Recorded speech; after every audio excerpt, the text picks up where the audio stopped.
Well, the bellows is really old technology. It's actually it's been around since prehistory. Yeah. Well, then you got to keep in mind too, like you said, you know, they come in on the river, so all of this, Yep. and then walked it over. Yeah. So They would have built this in place. They would have came out here with a couple of nails and a handful of nails Yeah. and harvested the leather and harvested the wood to build 15 that. miles. 15 miles with a 200-pound anvil. Like, this thing's hard to just even lift up and take to that stuff. Wow. So, I mean, you think about that. So, if they came over on a 15-mile hike, I wonder how many times the person said, here, your turn. Yeah. What's the history on these big kettles out in the middle? I'll tell you that in a second. That's a good story on that one. Okay. Just because my metal's hot right now, I want to work this. Oh, that's fine. I didn't want to forget that. But I won't forget. What I'm doing right now is a process called scrolling. I'm going to try to scroll the tip of this to try and make it rounded. So we just bend it over the front of the anvil like that. And then, now that it's a bit rounded, we bring it back towards ourselves.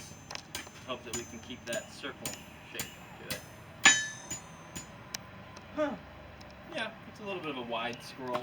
I like to get it tighter, but that'll do. And this is still hot. This is still probably around 800 degrees, so I can just bend it like butter. Wow. Yeah. I'll pull it off that jig, and then there we are. Huh. And now we got a coat hanger. Yeah, exactly. I want to take this to my vise to straighten it out a bit. It's not the straightest one I've ever made, but it's easy to fix. It's still metal. It's still hot, so. Yeah, you can see the heat. Yeah, you don't want to put that in your pocket. No. Carry it around. Right. It cools fast. It's probably around 700 or 600 degrees now. All this is guesstimations. You know, they didn't have any kind of temperature scales back then, but you know, it starts to fluoresce at a certain temperature, and then it loses heat at a certain temperature from there. Now, it's still hot, but it's safe to touch. Oh, wow. Yeah, that's a hook. I like that. To make that, we have to use these specialized tools. This is actually a custom hardy tool. There's all kinds of different hardy tools that go in here. That one was made by the former blacksmith, handmade for this demonstration. You did a really good job on this. Thanks. Some of these hardy tools are a little bit more standard. This is a mandrill. Pretty much every blacksmith has a mandrill. It's used for making rings. Alright.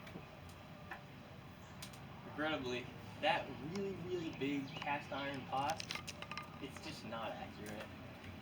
They wouldn't have had a pot that big. That's Cast what I iron thought. pot that big back then, I mean, they wouldn't have dragged it out here. Pots that size sure existed back then in the city and stuff, where they were casting iron. Well, they were moving it. They couldn't move it in the city. You carry that 15 miles. Yeah. But the size next down is believable. The next size down from the largest one is believable, and they probably would have used it if a long hunter came back with like a couple of deer. Yeah. They could just make venison soup with the whole fort. Okay, that would make sense. Yeah. Yep. that They had would. about 300 people living in here, so you know, big Wow. community soup pot. That's kind of my That's understanding. kind of way to go, right? About 300 people. Yep. They did their laundry and stuff just straight in the stream in the river. A lot of people want to think those were laundry pots or for tanning leather. We have Like more for cooking, so yeah. exactly. Yeah, it was just cooking. It was food. Yeah. Yep. Thanks. Yeah, these are neat. Does anybody have any other questions while I'm doing this? No, All right. I appreciate you. Yeah, for sure. There's all kinds of interesting stuff here and tools and trivia and things, so don't feel like you gotta go just because I finished the nail. I could talk about blacksmithing all day. I'm a historian, and I've just recently gotten into smithing, and it's taken over my life. Yeah. It So we is got the the most right person down here interesting telling thing. everybody about. Huh? So we got the right person down here telling us about. Yeah. Thanks. Yeah, I'm glad you're saying that. A couple people think I'm too young. Nah. Back in the day, I mean, this is the age you would have been at a master blacksmith. A lot of these frontiersmen were in their late 20s or their early 30s when they were coming out here. And by the time they were, if they survived to their 40s or their 50s, they would have retired to a less intensive career. They would be gunsmiths or locksmiths or Right, doing something okay. a little more. You're good to live to 55. That's a pigtail. Right there, pigtail. It's a brisket turner. Yeah, Yeah. pigtail. You cooking a steak, you're not supposed to touch a steak with tongs or, I made these. you pick that up like Wow. that and flip that over. Yeah, we're trying to get them. We're trying to get these sellable. Oh, okay. We're still waiting on pricing for them, but So yeah. this is free then? Pretty soon. Pretty soon. Right now it's our demo copy, but pretty soon we'll have those for sale. Well, I'm a little bit far away to be coming back just to get that. Oh man, where are you from? Louisville. Oh, that's not too far. I'd drive it up there for you. I'm in Louisville. Pretty much at least once or twice a month. I got a storage unit up in Louisville. I went to school at U of L. Okay. I'm sorry.